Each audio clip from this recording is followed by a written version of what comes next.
Hey,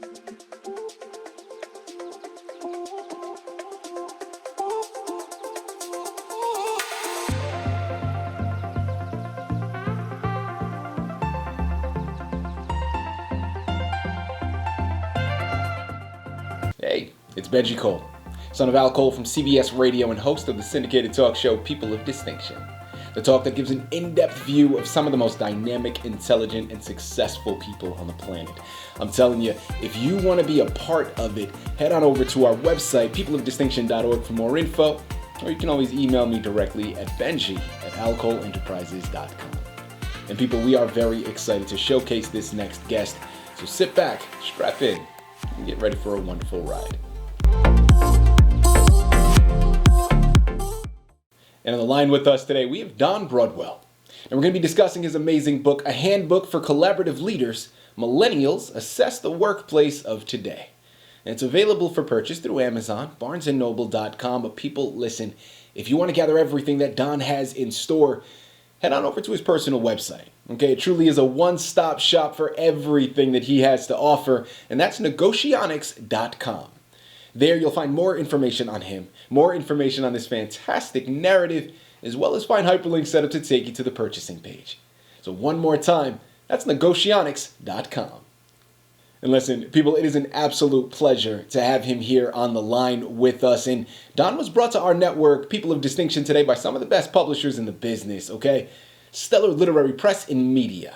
So if you or anyone you know have a book that they'd like moved, you can do no better than reaching out to Stellar Literary and having their fantastic team move it for you.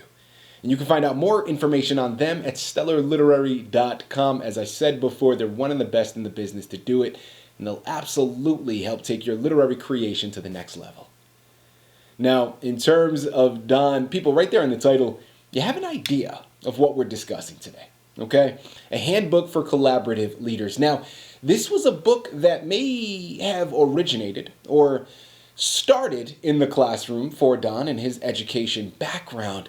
But people, this is so much bigger than the classroom, okay? When we're talking about leadership, we're talking about leadership in the classroom, but we're also going to be talking about leadership in the workplace, leadership across the board in all of the different facets of it, all right? And Don is the expert. Again, his methods have been tried and true, okay?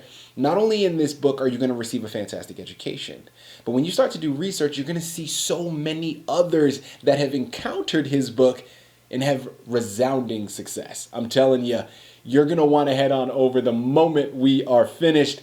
And Don is the expert. He's going to be able to give us a brief amount of information here today, because we're just going to scratch the surface. By the time we're done, you're going to run on over to his Amazon, Barnes & Noble, or his personal website, negotionics.com, and purchase your copy. Don, first and foremost, welcome to People of Distinction, and thank you very much for being a guest. How are you doing today, man? Well, I'm fine. And thanks for having me, Benji. Well, listen, the pleasure is absolutely all ours, Don. Okay, we're really looking forward to this. I mean, listen, I think what you're doing here is profound. I think what you're doing here is an absolute necessity, because when we're talking about leadership, listen, man, I remember, still nowadays, but I'm talking about, when I was growing up, it became very apparent early on in my teenage years that there are a group of people that are followers, and there are a group of people that are leaders, right? And I always wanted to be in that leadership bracket. But it's not as easy as just being a leader, right? How does one go about it? How do they learn to be a leader? And this is why I think this book is fantastic that you've established, man. But before we go into the books, I know we have a lot of information to cover. I think it's really important to start by learning a little bit more about yourself. So Don, let's start there. Please tell our listening audience a little bit more about yourself and your background, please. Well, I am nothing more than a military officer, a former military officer who could not make command and control or top-down leadership work. The hierarchy just did not work for me. Evidently, it was easy to ignore. But what I found that my friends and employees wanted to have a voice, and so I studied in California with the Leaders Effectiveness Institute, and learn how to collaborate with them. There you have it. Well, Don, listen, first and foremost, thank you very much for your service. And listen, I go through this all the time whenever I have a guest, or really whenever I encounter anybody that, served in the military. A thank you just doesn't seem to be good enough, right? For the sacrifices that you've made, really putting yourself on the front lines and protecting our liberties here in the States, a thank you just doesn't seem to do you justice. But I'm going to use it because that's all I have to offer at this moment, Don. So once again, thank you very much for your service, and we are truly indebted to you and all of your military brethren.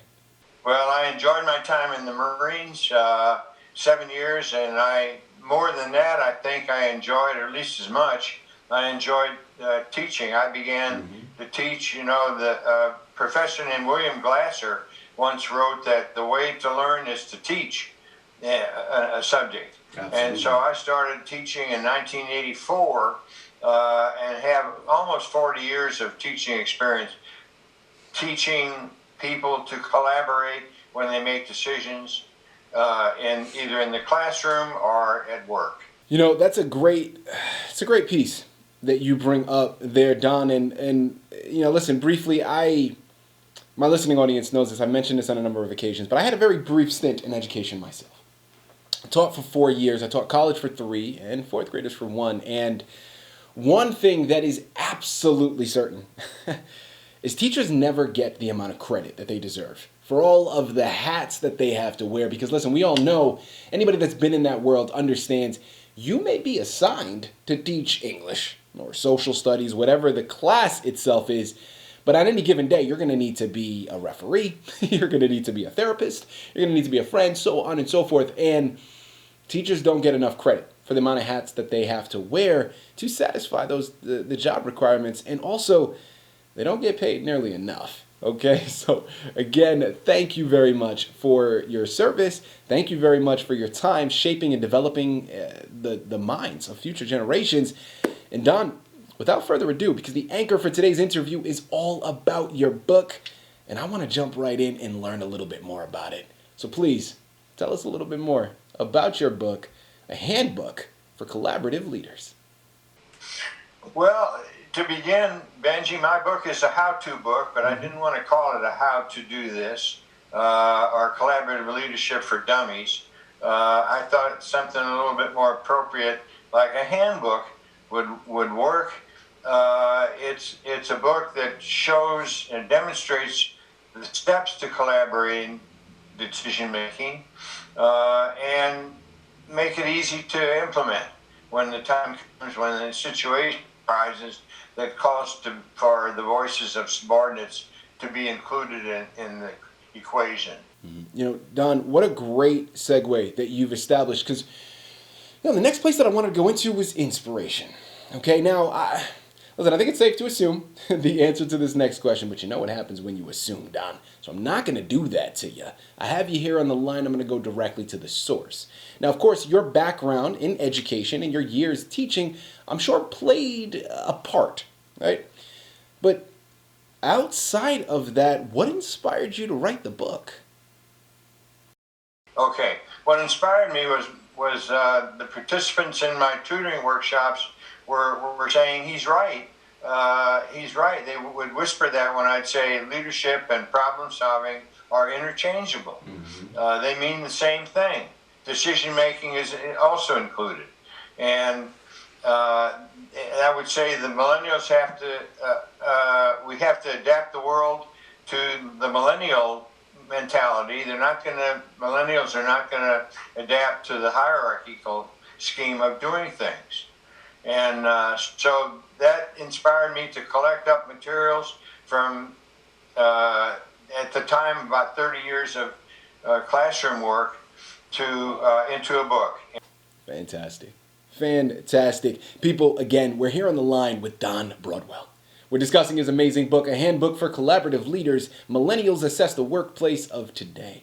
Again, it's available for purchase through Amazon as well as barnesandnoble.com.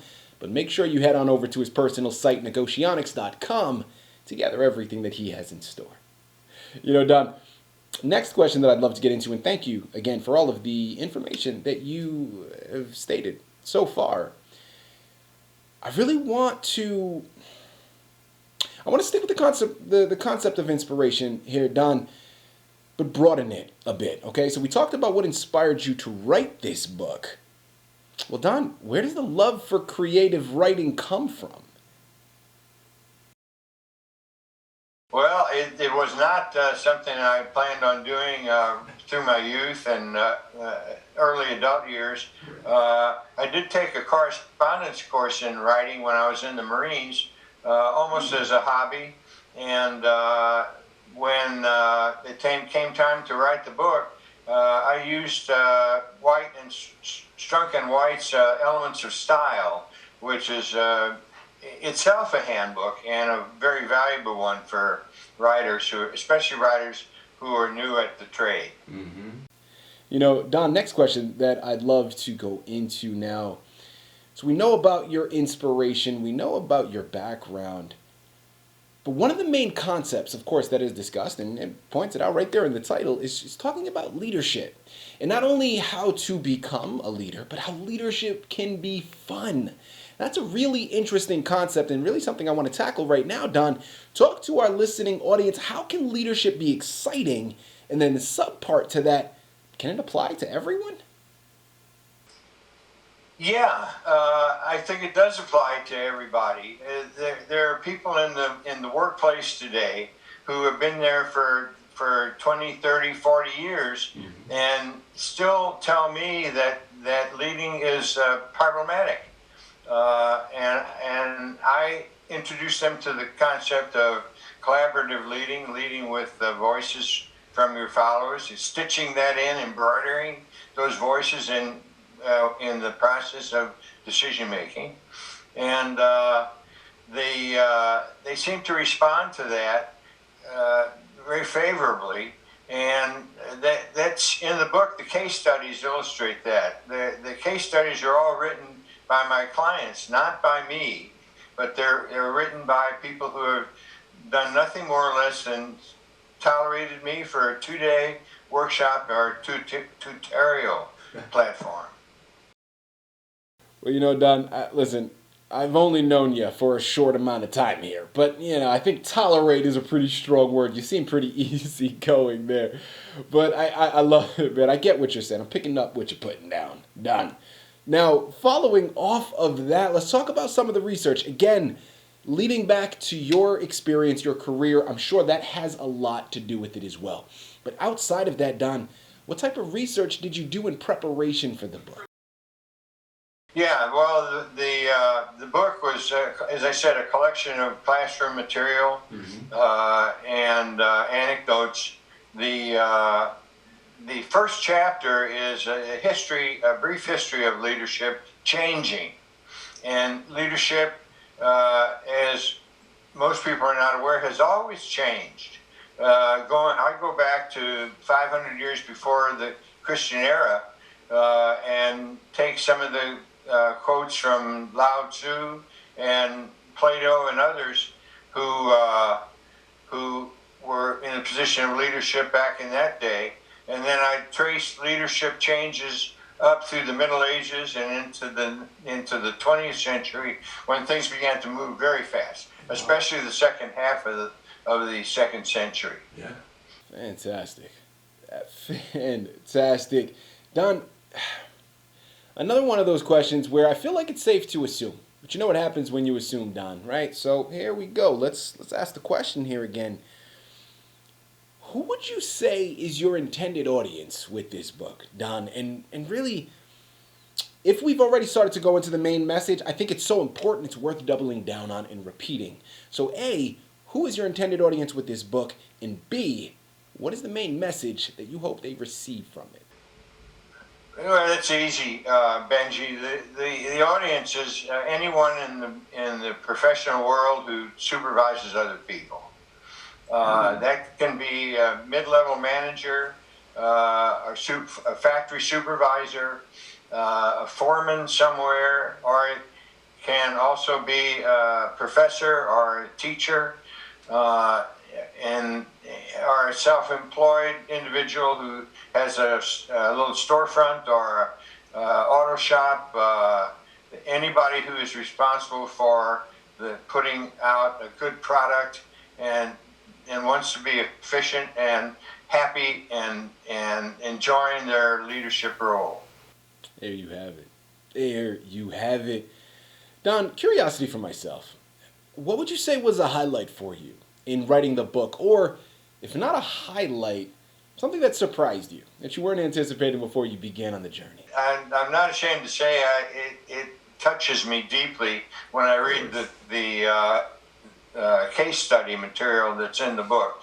It just gratifying to see that people can work together and get along, and the product can be greater than it is under the top-down command and control. Don, what's upcoming for you, man? I mean, this book is absolutely incredible. It's amazing. Now, we know about your past. We know about this book. I'm settling now on the future. Please tell me there's another book on the horizon. What's upcoming for you, Don? There's not another book on the horizon. If there were, it could be collaborative leadership for parents. But I haven't got around to starting that book, and I'm afraid it would be a lot the same, but the case studies would, of course, come from the families that I teach. Right. And right now there's a deficiency of parents who identify as parents, and that's why they're in the course. You know, listen, people, this is what I want you to do, okay? When you head on over to Amazon, Barnes & Noble, Negotionics.com, you purchase your copy today. By the overwhelming show of support that you are going to show Don, it's going to let him know another book is absolutely needed, okay? This can't be a one-off thing. I'm telling you, it's too good. There's too much going on. We need to make sure that he writes another one. Okay, so head on over there, pick up your copies today. Last couple of questions here for you, Don. We have discussed so much information here today. Is there anything else that we haven't touched up on that you really want to make sure our listening audience is aware of? Well, how is leadership going to be fun again? The answer is, according to my thoughts, where I contrived a leader model that contains 24 different styles, and it moves the leader to a neutral position above those styles as if they were on a chart. Authority is still the pole on the left, and participation, such as collaborative leadership, is on the right, and in between there is consulting, mediating, voting, the test of skills like drawing straws, or that's a test of luck, drawing straws. There are ways to decide things. That there are many ways to solve problems. So there are many ways to solve the lead, and that's what the chart is all about. Leaders in a neutral position are having a lot more fun coming down, depending on the situation to their chart, and making calls from that point. And last question here for you. Being an artist myself, I love having this platform to be able to pay it forward. So other artists out there listening in, whenever I find opportunities to do so, of course.